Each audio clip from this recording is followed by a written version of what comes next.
Þá höldum við áfram í föstudagsþættinum og næst þá ætlum við að ræða við hönnuði hjá Inclo sem hafa meðal annars verið að vinna með Sintamani og eru, ef ég er að skilja hlutina rétt, hreinlega bara að meika það í veröldinni. Verið velkomnir, herra menn. Takk fyrir það. Þeir eru reyndar... Það var rosalega introduction. Já, er það ekki? Ég er ekki að ljúga neinu. Nei, alls ekki sko. Alltaf þegar maður er komin yfir Vaðlaheiðina eða erlendis þá maður að meika það. Nákvæmlega. Bara þannig að það sé skilgreint. Mega sens. Já, en þeir eru 4 sem sagt í Inclo, það eru 2 sem að sitja hérna og fylgjast með og ætla að dæma ykkur og hvernig þið standið ykkur í viðtali. Við elskum sviðsljósið sko. Já, ég sá það, þið pöntuð, þau bara please leyfið mér að vera í viðtali. Okay. Vildu fá að vera með sko. En segið mér frá Inclo, hvernig hófst þetta hjá ykkur? Viltu þú taka byrjun á? Nei, þú ætlar bara að gera það. Ok, þetta byrjaði basically fyrir svona 4 ára síðan. Þá vorum við bara að vinna í fatabúð og okkur fannst við vanta, þú veist, það var svo mikið að stelpu hönnuðum í gangi og okkur fannst eitthvað vanta sem okkur langaði virkilega í. Ég var að vinna í Herragarðinum og hann var að vinna í Söru.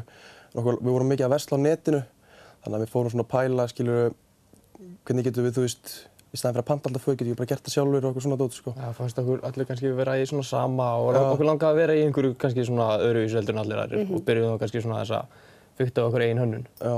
Sem byrjaði síðan kannski ekki að fyrir alvöru fyrir að hann fer að skoða YouTube-vídeó og dregur fram saumavélina.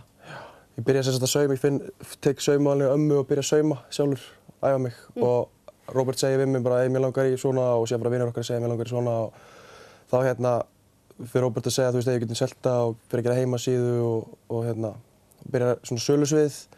Þannig svona basically bara hobby, byrjaði bara þannig. Byrjaði boltinn að rúlla, sko. Það er dálítið magna.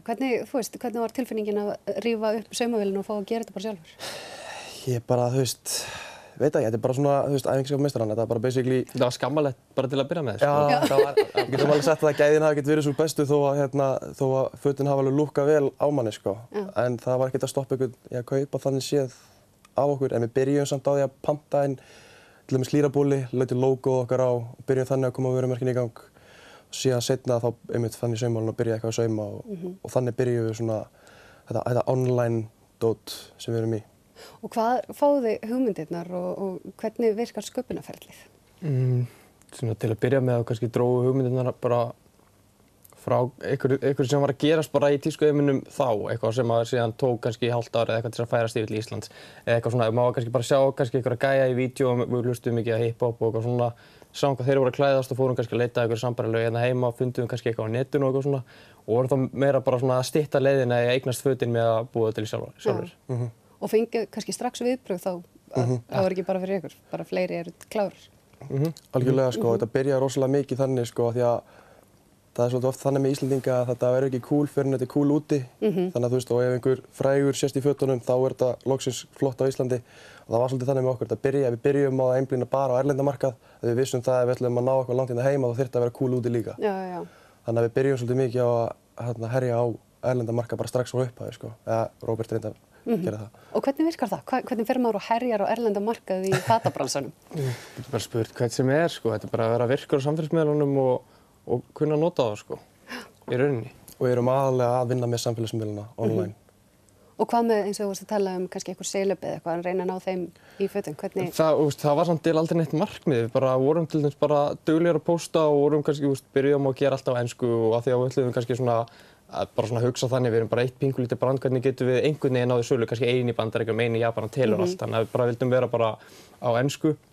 Síðan bara eftir kannski svona 4-5 mánuðir sem voru búin að vera með einhverja netverslun, þá fóru einhverju fótboltagæjar að kaupa á okkur. Það var ekkert eitthvað sem við vorum að approacha sérstaklega. Það bara svona einhvern veginn var þannig. Og það var náttúrulega bara fagnaði redni fyrir okkur, fylgjast mikið með fótbolta og gátum við kannski nýtt myndirnar af þeim. Og þá kannski svona fara aðrir að taka eftir og þá svona byrja snjóboltinn, sko.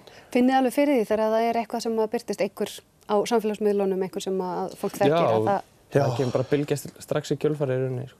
Getið þið nefnt ykkur dæmi, hvað stendur upp úr þegar þið muni eftir einhverjum? Það er rosalega fyndið dæmi að þetta er náttúrulega langstærsta sem við höfum lent í en það var spurt okkur einmitt í viðtalið fyrir svolítið löngu síðan hvern myndið þið mest vilja fá í fötin ykkar og þú veist þá fyrir maður að hugsa okay, þessi áhrif og maður fyrir að hugsa svolítið í áhrifum sko. Þannig að maður kannski nefnir kannski eins og Justin Bieber að hann er kannski svona þessi stærsti pop trendsetter sem er á þessum aldri okkar týpur og síðan cirka 2 árum seinna þá hann bara að spila í fötum frá okkur á fullu. Þannig að það er svona stærsta dæmið eiginlega, sko. En síðan er rosalega mikið íþróttamönnum sem að versla við okkur líka. Og það er líka rosalega, svona, hefur mikil áhrif. Já, við hoppum alveg úr gleði, sko. Það ekki? Jú, mjög gaman. Gerðum það meira fyrst, síðan var þetta orðið meira okkur, Jessa er nýr kunni og... Já. Þannig að það er En hvað með, þú veist, samverknarmikliði, sko, gæða og útlits? Hvernig er svona stefnan hjá okkur í því að það náttúrulega þarf að taka okkur ákvörðun hversu dýrt má efni að vera, hversu mikið ætla ég að fjölda framleiða og allt þetta. Hvernig er stefnan ykkar í því? Kannski til að byrja með þá voru við kannski svona meira extreme, þú veist, svona útlitslega séð. Vorum þá kannski að gera einhver föt sem að svona stæði upp úr og eitthvað og vorum þá kannski að halda kannski gæðanum aðeins til hliðar líka bara því að hæfni var ekki til staðar á þeim tíma.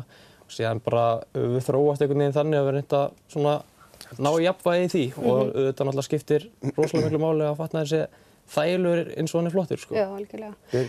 En svo fóruð þið að vinna aðeins þegar konur hingað til Akureyrar meðal annars út af samstarfið Sympta Money. Getið þið sagt okkur frá því? Já, basically þá bara í kringum RFF á þessu ári. Þá byrjuðum við að spjalla og gekk báðum vel og okkur langaði að hefja smá samstarf. Þar sem við myndum kannski fá flíku frá þeim og við myndum breyta þér eitthvað smá í okkar stíl.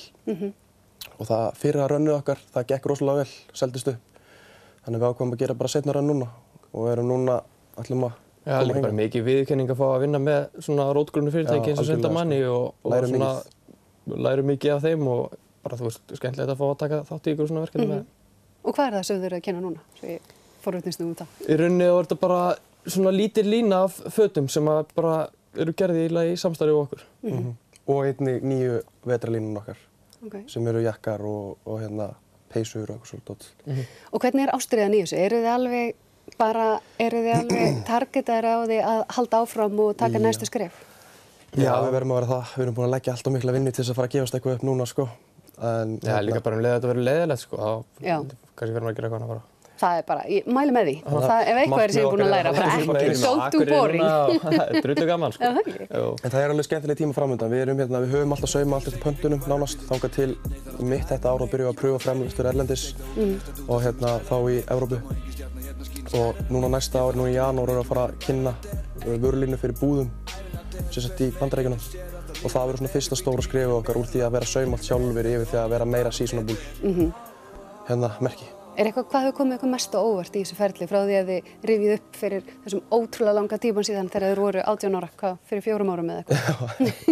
Bara að við séum í ykkur fatamerki eiginlega. Bara hvað er þetta að gera mikið bara í kringum föt. Já, líka bara, hvað upplifir mikið bara því að gera föt og bara hvað kynnist mikið af fólki. Það er svona eiginlega bara hversu, þú veist, mikið, þú veist, við báðir hættum í skóla, sko, fyrir þetta. Þannig að bara mikið hvað maður er búin að læra á þessu stutta tíma, þó maður hætti endilega fyrir skóla, sem maður hætti endilega að læra, sko. Já, mögulega. Já, nákvæmlega. Maður veit það ekki. Mælum með því að hætti í skóla. Við mælum alls ekki með því, en ef þú átti draum og veist, þú getur staðið við það og vilt elta hann, þá endilega, þú veist, og það er forsenda fyrir ekki hikað, sko. En á Akureyri, fólk getur farið þá niður í Sympta Money á morgun, laugardag 10, já. Og verðið þið þar? Já. Gefur fólki 5? Já. Og fyrstu 5 fá gjafabréf upp á 15.000 krónur. Líst vel á. Gaman að fá ykkur strákar og mér finnst þið algjörlega frábæri. Gaman að fá svona flotta fyrirmyndir sem að kýla á þetta. Takk fyrir að fá okkur. Og við höldum áfram í förstaþættinum eftir augnablik.